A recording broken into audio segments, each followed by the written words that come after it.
So let's continue with 40 big blinds and same procedure here as well. You have the call 3-bet against any position, and then additionally you have here call 3-bet out of position plus small blind, so pretty much any position apart from big blind. And here you have sixes, we're calling only out of position. Yeah, especially out of position. It's a hand that still has enough equity to call. We shouldn't be calling against the blinds because first of all the sizing is going to be bigger and we're not deep enough to peel.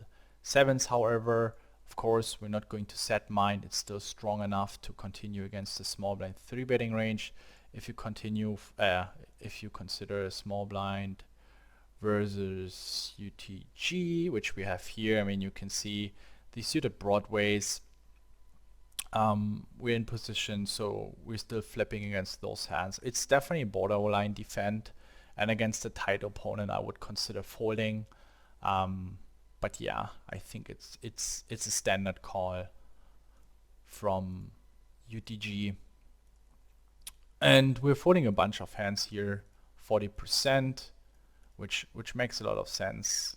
With 60 big blinds, it was 30%. Now the thing is though that against tight ranges, if you're shorter, you should be very careful because people are supposed to call a 3-bet very tight. Against looser ranges, and you will see here cutoff and hijack, we are actually defending very loose against 3-bets despite being that short. So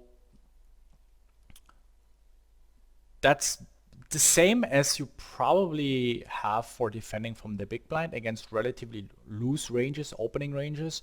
You're defending very loose from the big blind and even looser than being deeper. And the same is for against 3-bets. Against a tight 3-betting range, you probably want to defend like not necessarily looser, maybe even tighter, but if against looser 3-betting ranges, you want to defend wider out of position because the position advantage is, or disadvantage is not that big anymore because the stack to pot ratio very often goes check shove flop. We can start donk shoving flops. Very often the hand is played itself on the flop or turn, and we can push through our entire equity. We can also, if we check raise, our opponent has to make a decision if he wants to play it for his tournament life or not. They can't float against our raises that much. So let's say if we have a bluff and we make him fold his ace highs, we fold him out 60-70%, which he might be beating with 100 big blinds. So we're also going to get to over-realize some hands in terms of our equity. UTG 1 here.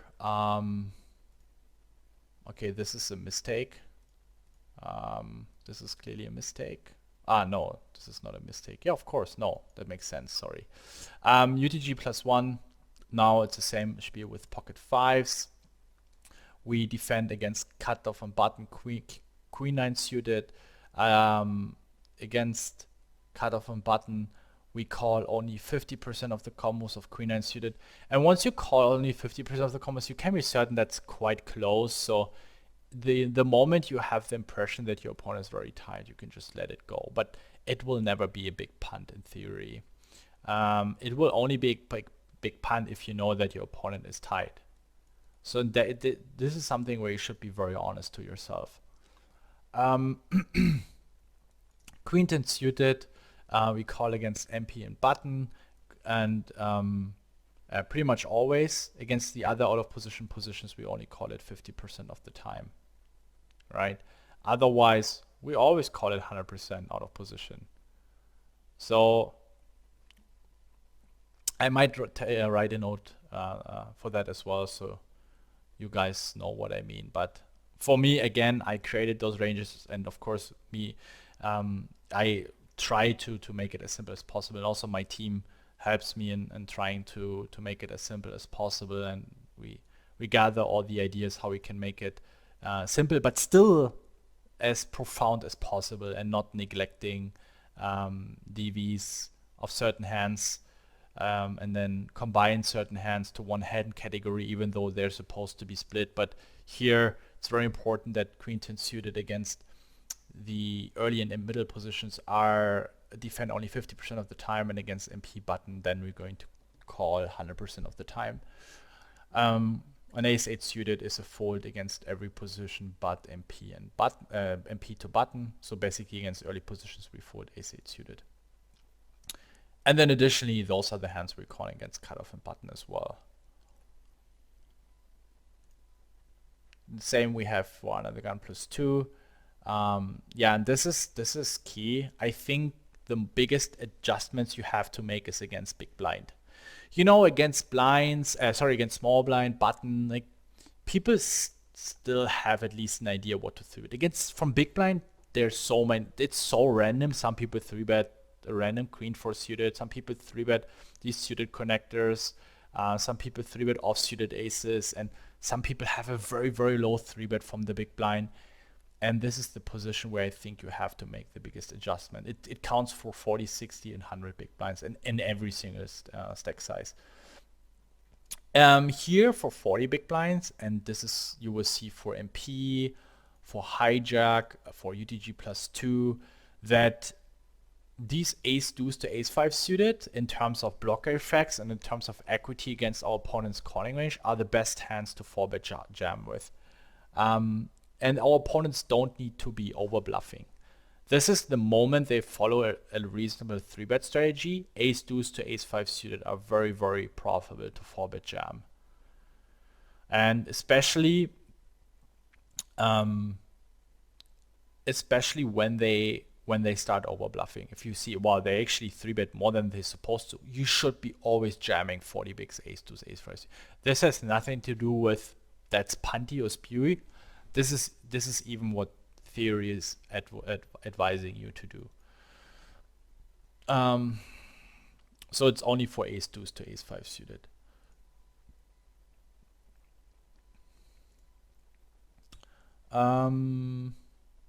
Yeah, and then if he's playing a reasonable strategy and having enough bluffs, then shoving is better than calling. And if he's even bluffing more, then it's even much better. MP, same principle here. It also applies for hijack, so pretty much playing out of position from UTG to cutoff. You can be 4-bet jamming ace deuce to ace 5 suited.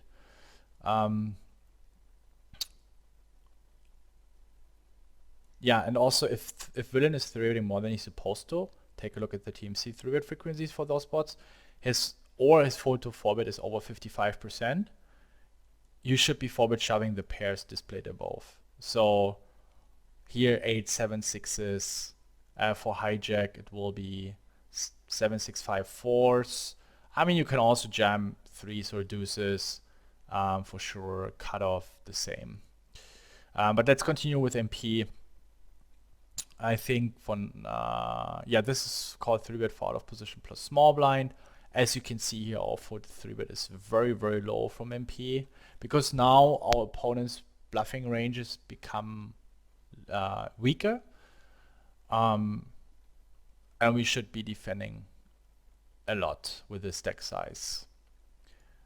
Hijack, yeah, MP we even defend king queen off, ace jack off, and now the thing is that the reason why, because I'm very certain for some of you it might be very confusing defending with king queen off or ace jack off. The reason why it's okay to defend those hands, or it's even more plus EV than folding, that, and this will happen, that you run into ace king, ace queen, that it's not that expensive. In case the flop comes ace 10 5, you go broke, he has ace king, okay, you lose 40 bigs. With 100 bigs, however, it's going to be much more expensive if you lose your stack, right? And that's the point. So you will never lose more than 40. Of course, we're going to be able to make folds, but as you might know, here and there, we also have lost our stack with a weak top pair and a 3-bet pot because we leveled ourselves into calling, and that's the problem. In this moment, our equity realization drops because we have lost more than we were supposed to lose. And equity realization, remember, if you not really know what I mean, and you haven't really understand this concept yet, then go to passive defending, where I also explain equity utilization in detail. Just as a quick recap, equity utilization does not only mean that how much or the equity we're going through to the river. No, remember, with a certain hand, you have a certain share on the pot. And now, sometimes since we're in position, our share on the pot increases because we're going to see showdowns and rivers with hands which which would not happen out of position. And then we're gonna make certain hands where we're gonna lose more money than we're supposed to. So for example, with aces or kings, our equity might just be 80 or 70%, but in the long run, we even win more money because our opponent constantly folds lower equity hands that still have 10, 15%, but he's not going to win that money. And then we actually win more, and that is when then our equitization goes to 110%, 120%, and our opponent's equitization goes down to 80%, 70, 60%. Okay?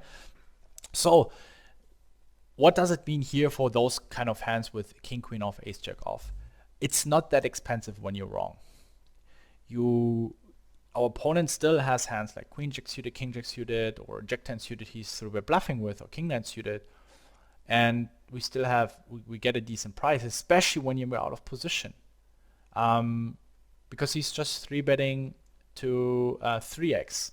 Of course, if he starts 3-betting 3.5x or 4x, fold ace jack off, fold king queen off, fold 10-9 suited, king 9 suited, ace 8 suited, and the bottom pairs, and even queen 10 suited. Then you have to be tighter. But a 3x 3-bet in position with antes in play, we can be peeling quite wide. UTG +2, we're folding. We only call ace jack off against cutoff and button because we still perform good enough against all these suited aces. And also people flat ace queen most of the time.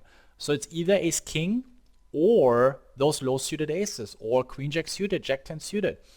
So now with 40 big blinds, it's still reasonable, or it's then more reasonable and more profitable to call these hands. And with 100 big blinds, it might be the same, but the thing is that our opponent also supposed to barrel more often these low suited aces, and then we have to fold ace jack off way more often post flop, and also it's way more expensive in case our opponent has a better hand. It's just very basic stuff, actually. I mean, it's not basic, but let's say it's very logical stuff as well, because it might take some time for you to digest and implement in your game, but give yourself time. It also took a while for me to start realizing how much we actually need to adjust with certain stack sizes.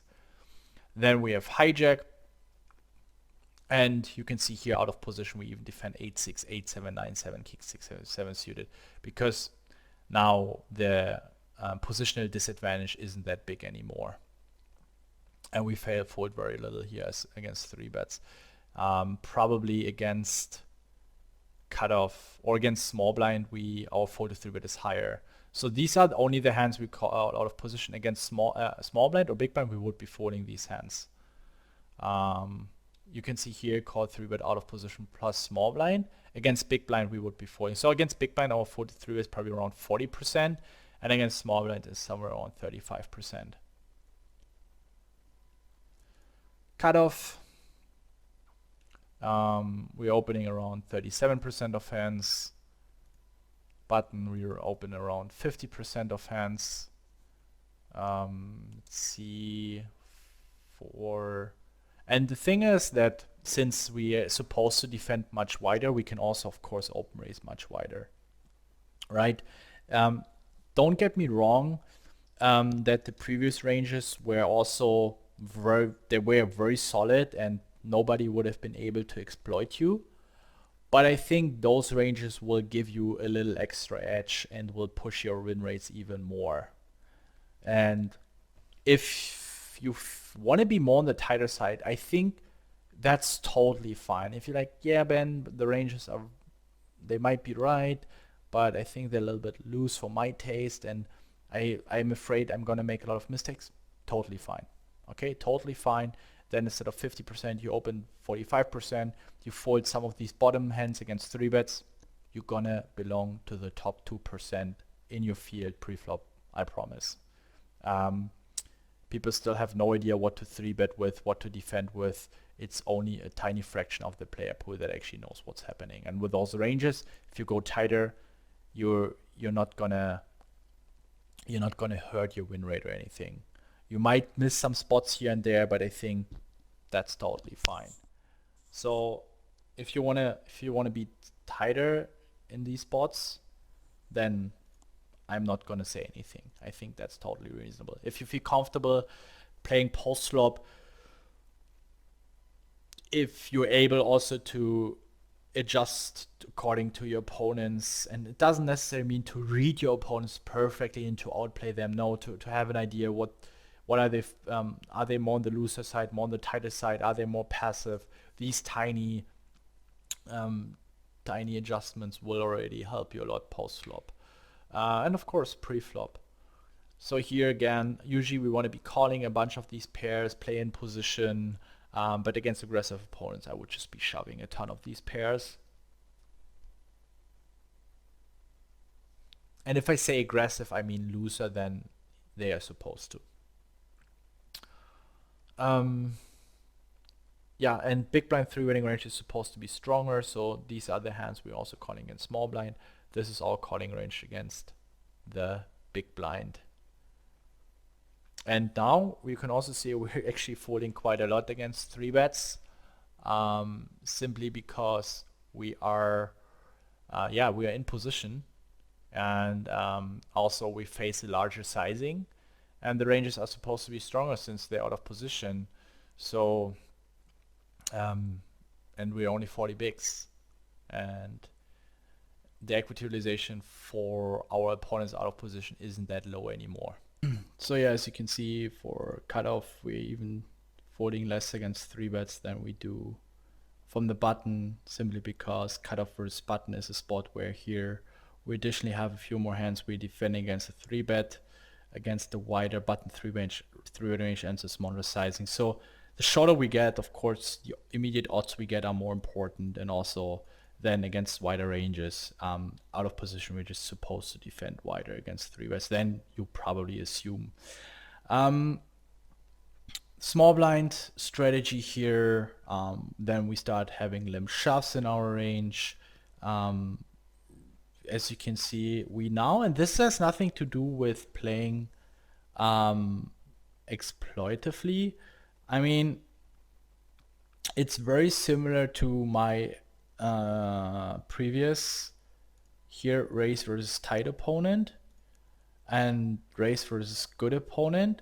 You can see against both we were already playing a similar strategy, apart from the factor that we just folded more against 3-bets against the tight opponent, and we defend more against the good opponent. If we play a race only strategy, this is a race only strategy, right? And this is mixed against a good opponent. You can see there's a bunch of raising happening, and most players limp way too much with 40 bigs. And this is, of course, mixed against an exploitative opponent where we raise the top hands, we limp call the middle, and just limp fold a shit ton of hands against someone that is very passive. I would consider someone as passive is his raise big blind versus small blind is less than 35%. However, so as you can see here, the blue ones are the hands we raise calling with. These are the hands we limp calling with. These are the hands we raise calling. And here you should also be deciding whether to jam or you just call against a 3-bet.